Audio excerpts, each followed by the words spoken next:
Mana nima bo'ldi? G'iybat News dasturimizda mikrofon qarshisida sizni sevimli boshlovchingiz Slipoy. Xullas, kun yangiliklari. Birinchisi, Qirg'iziston prezidenti Japarov o'z oila a'zolarini davlat boshqaruviga kirmasligi haqida bayonotnoma berib chiqdi. Bunga sabab o'g'li qaysidir kriptomillioner bilan xullas bog'da aylanib g'iybat-ku endi. Bog'da aylanib yurgan ekan, uni ko'rib qolishibdi. Keyin kommentlar yozib tashlashibdi. Bu o'g'li boshqaruvga kelmoqchi deb komment yozishibdi. Chiqib shu bayonotnomani berishibdi. Undan tashqari Japarov ukasi tilla quyma oltin oldida rasmga tushgan rasmlari ham tarqab ketibdi. Xullas, prezidentdan dapros qilib so'rab olyapti-da xalq. Shu Japarov aytibdi, prezident Japarov aytibdiki, hech qanaqasiga oila a'zolarim boshqaruvga aralashmaydi, oldingi qilgan prezidentlarning xatosini qilmayman debdi. Gap so'z yo'q, malades. Ko'pgina fikrlarim bor deydi-ku. Meni xayolimdan o'tgan narsa siz ham xayolingizdan o'tdi-ku. Xullas, ikkinchisi. Ayrimlarni aytishiga qaraganda, yog'ingarchilik ko'payishiga Eron AQSh urushi sabab deyishyapti. AQSh bizdan bulutlarimizni o'g'irlayotgan ekan. Shu biznikilarga bilmadim, haligi ertaga aytib bersa yoqadi-da, lekin bunda kelib turib mana u oq desa oqmas deydi. Kimdir kelib turib mana u tarixini bilasizlarmi deb ertaga aytsa hamma ishonadi. Xullas, unga juda ham ko'p video qilib chiqishdi. Kimdirlar aytayapti, "Ha, bizni bulutlarimizni o'g'irlayotgan, shu bulut o'g'irlaydigan zavodini buzganimizdan keyin yong'ingarchiliklar ko'paydi" deyishdi. Yana kimdir chiqib aytayaptiki, "Yo'q, bu hech qanaqasiga ilmiy tasdiqlanmagan narsa. Yog'ingarchilikning ko'paygani shu tabiat hodisasi" deb chiqyapti. Endi bilmadim, endi qaysi biri rost, qaysi biri yolg'on. Bulutimizni o'g'irladi deb tasavvur qilaylik. Bizga shu qulay-ku, to'g'rimi? Xo'p, yana nima yangilik? Yana yangiliklardan bilgan bo'lsanglar, Toshkentda yana sel bo'lyapti. Undan tashqari Popda, ya'ni shu Namangan Pop Chodakda juda ham kuchli sellar yog'di. Endi uni zararlarini hali hech kim aytib chiqqani yo'q, yangiliklar chiqqani yo'q, lekin videolarini ko'rdinglar. Men ko'rganim yo'q, eshitdim. Sizlar ko'rdinglar. Xullas shunaqa yangiliklar.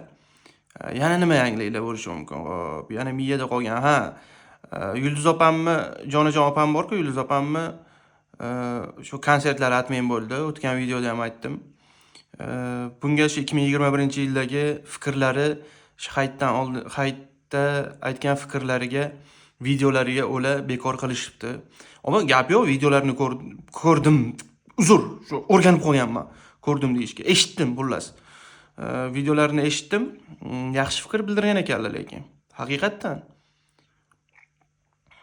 Isroilni haqiqatan davlat sifatida qabul qilmaymiz. Sababi ular bir millatda, bular bosqinchi deb qabul qilamiz deb gapirgan ekanlar.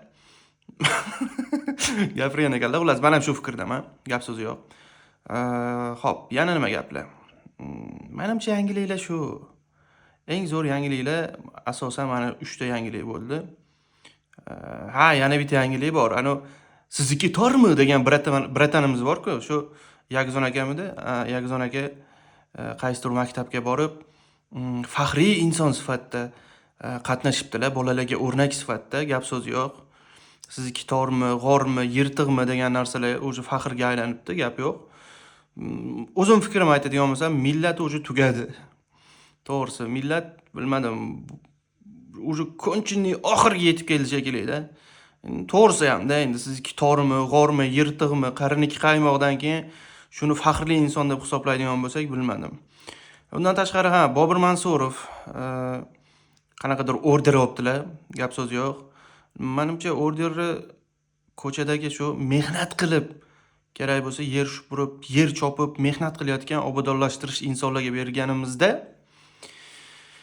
balki yoshlarimiz mehnatga layoqatli bo'lardi. Nima deylar? Shunaqa blogerlarni o'zimiz olib chiqamiz, o'zimiz ko'taramiz, order beramiz. Gap so'zi yo'q, qilib baqir-chaqir, keyin yoshlarimiz telefonni ko'tarib olib, "Sizniki tormi?" deb yugurlab yursa, xafa bo'lamiz. Shuni unutmanglar, har doim o'zimiz aybdormiz. Biz doim birovni ayblab o'rganganmiz. Rossiya bizni bosib olgan deymiz, lekin uni ham tarixini ko'pchilik bilmaydi. Aynan bizni hududimizdagi insonlar ko'pchilik Angliyaga sotilib ketayotganligi uchun ilojsiz bosib olishga majbur bo'lganligini ham hech kim bilmaydi. Bu meni shaxsiy fikrim emas, bu haqiqiy tarix. Shunaqa. Shuning uchun hayronman endi. Bizga doim kimdir aybdor. Mana yomg'ir yog'ib, hamma yog'i sel bosganiga AQSh aybdor bo'ldi mana. U bulutlarimizni olib qo'yuvdi, biz tayyorgarlik qilmadik, keyin bulutlarimiz kelvordi. Unga ham AQSh aybdor. Isroil bilan. Qachon biz aybdor bo'lamiz? Savol. Xullas, kommentariyani bomba qilib yozamiz, layklarni bosib tashlaymiz. Mana shu g'ibat news sizlarga yoqayotgan bo'lsa, qanaqa temada g'ibat qilishimizni yozib qoldiringlar. Xullas, maza qilib g'ibatlashamiz-da. Nima deylar? Bosinglar gazini.